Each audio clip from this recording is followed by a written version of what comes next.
connecting posts with the Related Posts plugin.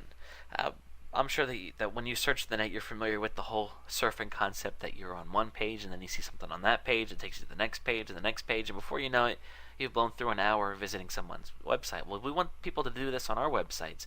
So the best thing to do to encourage this is, of course, when we have one post about something and you have another post that's related, that you mention that post on that page as well.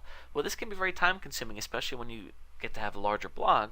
Well, fortunately, the Related Posts plugin can do this for us automatically. It's just a snippet of code that you put into your template. It'll then pull in posts that are related to the one that the person is viewing. So how does this work? Well, once it's installed, under settings you can go to Related Posts, and you can first set up the criteria of how it's going to work. In other words, when it pulls in these other related posts, how many do you want to pull in? What are the title tags? What do you want the title of the related post to be? And some additional things. Now here's the thing though, you go through this and set these things up and save it. The related post will not appear on your blog until you actually take a snippet of code and put it into your website.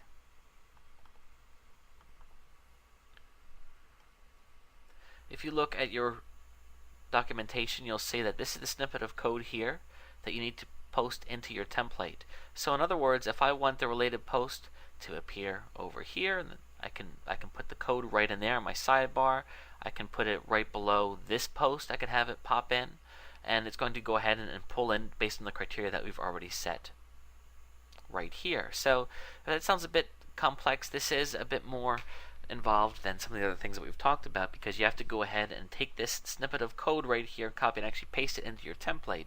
And if you don't know how to work with templates, you're going to have a problem. I'm going to go ahead and suggest that you pay somebody to do it for you, that you could say, hey, listen, I have this blog and I want to use this related post plugin. I want the related post to appear right here or right here, and then they'll go ahead and do that for you. In fact, what I want to encourage you to do, if you're not web savvy, is as you're viewing all these videos, write down the things that you want to have done to your site and then pay somebody to do it all at once. So that's a big one, because this plugin is really cool and it really can make life a lot easier. Plus, it's going to help connect your site more, because the more ways that Google has to find other pages on your blog, the better, especially if they're related. Google loves it when you have an article on dog training and then it links to another article on dog training. It shows Google that there's additional pages that are related. So this plugin is a real lifesaver, and I encourage you to use it, even though it might be a bit daunting to get installed.